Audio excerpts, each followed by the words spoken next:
ವೇಗದ ಭೂ ಪರಿವರ್ತನೆಯ ಮಧ್ಯೆ ಗೋವಾ ಸರ್ಕಾರ ಇಂದು ತನ್ನ ಬಹು ನಿರೀಕ್ಷಿತ ಗೋವಾ ರಾಜ್ಯ ಅಮೃತ್ಕಲ್ ಕೃಷಿ ನೀತಿ 2025 ಬಿಡುಗಡೆ ಮಾಡಿದೆ.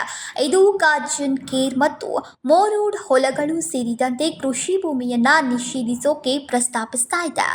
ಮುಖ್ಯಮಂತ್ರಿ ಪ್ರಮೋದ್ ಸಾವಂತ್ ಮತ್ತು ಕೃಷಿ ಸಚಿವ ರವಿ ನಾಯಕ್ ಅವರು ಪ್ರಾರಂಭಿಸಿದ ನೀತಿ ಹವಾಮಾನ ಬದಲಾವಣೆಯ ಪರಿಣಾಮಗಳಿಂದ ಕೃಷಿಯನ್ನ ರಕ್ಷಿಸೋಕೆ ಹವಾಮಾನ ನಿರೋಧಕ ಕೃಷಿ ಪದ್ಧತಿಗಳನ್ನು ಪರಿಚಯಿಸುವುದರ ಜೊತೆಗೆ ಗೋವಾದ ಅಮೂಲ್ಯವಾದ ಕೃಷಿ ಪರಂಪರೆಯನ್ನ ರಕ್ಷಿಸುವ ಬಗ್ಗೆಯೂ ಮಾತನಾಡುತ್ತೆ.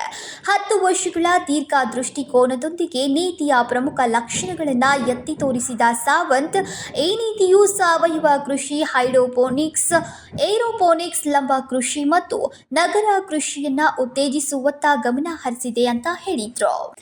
ಇದು ಮಾವು, ಗೋಡಂಬಿ ಮತ್ತು ಅವಕ್ಯಾಡೋ, ರಂಬುಟಾನ್, ಟೊಮೆಟೊ ಮತ್ತು ದ್ರಾಕ್ಷಿ ಹಣ್ಣಿನಂತಹ ವಿಲಕ್ಷಣ ಹಣ್ಣುಗಳ ಕೃಷಿಯನ್ನು ಪ್ರೋತ್ಸಾಹಿಸುತ್ತೆ. ರೈತ ಕಲ್ಯಾಣ ನಿಧಿ ಮಂಡಳಿ ಮತ್ತು ಸಂಕಷ್ಟದಲ್ಲಿರುವ ರೈತ ಕಲ್ಯಾಣ ನಿಧಿ ಸ್ಥಾಪನೆ ಸೇರಿದಂತೆ ರೈತರ ಕಲ್ಯಾಣಕ್ಕಾಗಿ ಪ್ರಮುಖ ಕ್ರಮಗಳನ್ನು ಈ ನೀತಿ ವಿವರಿಸುತ್ತೆ ಅಂತ ಸಾವಂತ್ ಹೇಳಿದರು. ಇದು ಗೋವಾದ 52,000 ರೈತರಿಗೆ ಕಿಸಾನ್ ಕ್ರೆಡಿಟ್ ಕಾರ್ಡ್ ಮಿತಿಯನ್ನು ಹೆಚ್ಚಿಸೋಕೆ ಪ್ರಯತ್ನಿಸ್ತಾ ಇದೆ. ಉತ್ತಮ ಆರ್ಥಿಕ ಬೆಂಬಲವನ್ನು ಖಚಿತಪಡಿಸುತ್ತೆ. ಹೆಚ್ಚುವರಿಯಾಗಿ ಖಾತರಿಪಡಿಸಿದ ಜೀವನೋಪಾಯ ಭದ್ರತೆ ಮತ್ತು ಸುಸ್ಥಿರ ಕೃಷಿ ಪದ್ಧತಿಗಳನ್ನು ಒದಗಿಸೋಕೆ ಹೊಸ ಗೋವಾ ರೈತರ ಕಲ್ಯಾಣ ಕಾಯ್ದೆಯನ್ನ ಜಾರಿ ತರಲು ಇದು ಪ್ರಸ್ತಾಪಿಸ್ತಾ ಇದೆ. ಗೋವಾದಲ್ಲಿ ಅತ್ಯಾಧುನಿಕ ಕೃಷಿ ಪದ್ಧತಿಗಳನ್ನು ಪರಿಚಯಿಸೋಕೆ ರಾಷ್ಟ್ರೀಯ ಮತ್ತು ಅಂತಾರಾಷ್ಟ್ರೀಯ ಸಂಸ್ಥೆಗಳ ನಡುವಿನ ಸಹಯೋಗವನ್ನು ಯೋಜಿಸಲಾಗಿದೆ.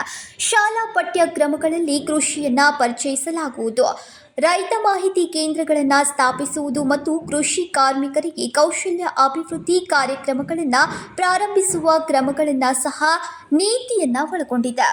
ಕೃಷಿ ಪ್ರವಾಸೋದ್ಯಮವನ್ನು ಉತ್ತೇಜಿಸೋಕೆ ಈ ನೀತಿಯು ಕನಿಷ್ಠ 4,000 ಚದರ ಮೀಟರ್ ಭೂಮಿಯನ್ನು ಹೊಂದಿರುವ ರೈತರು ಈ ಉಪಕ್ರಮದಲ್ಲಿ ಭಾಗವಹಿಸೋಕೆ ಅವಕಾಶವನ್ನು ನೀಡುತ್ತೆ. ಈ ವಲಯದಲ್ಲಿ ಸಂಘಟಿತ ಬೆಳವಣಿಗೆಯನ್ನು ಖಚಿತಪಡಿಸಿಕೊಳ್ಳೋಕೆ ಗೊತ್ತುಪಡಿಸಿದ ವಲಯಗಳಿವೆ. ರಾಜ್ಯಾದ್ಯಂತ ಪ್ರಾತ್ಯಕ್ಷಿಕೆ ಸಾಕಣೆ ಕೇಂದ್ರಗಳು ಮತ್ತು ರೈತ ಕ್ಷೇತ್ರ ಶಾಲೆಗಳನ್ನು ಸ್ಥಾಪಿಸಲಾಗುವುದು.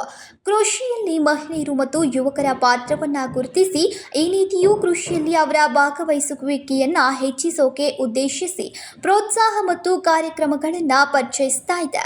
ಆರ್ಥಿಕ ಸಬಲೀಕರಣ ಉಪಕ್ರಮಗಳಲ್ಲಿ ಪೂರೈಕೆ ಸರಪಳಿಯನ್ನು ಬಲಪಡಿಸುವುದು, ಸುಗ್ಗಿಯ ನಂತರದ ಕಷ್ಟಗಳನ್ನು ಕಡಿಮೆ ಮಾಡುವುದು ಮತ್ತು ಕೃಷಿ ಉದ್ಯಮಗಳಿಗೆ ಸೂಕ್ಷ್ಮ ಹಣಕಾಸು ಮತ್ತು ಕ್ರೌಡ್ ಫಂಡಿಂಗ್ ನಂತಹ ನವೀನ ಹಣಕಾಸು ಮಾದರಿಗಳನ್ನು ಪರಿಚಯಿಸುವುದು ಕೂಡ ಇದರಲ್ಲಿ ಸೇರಿದೆ. Bureau report, KMM Kannada news, Goa.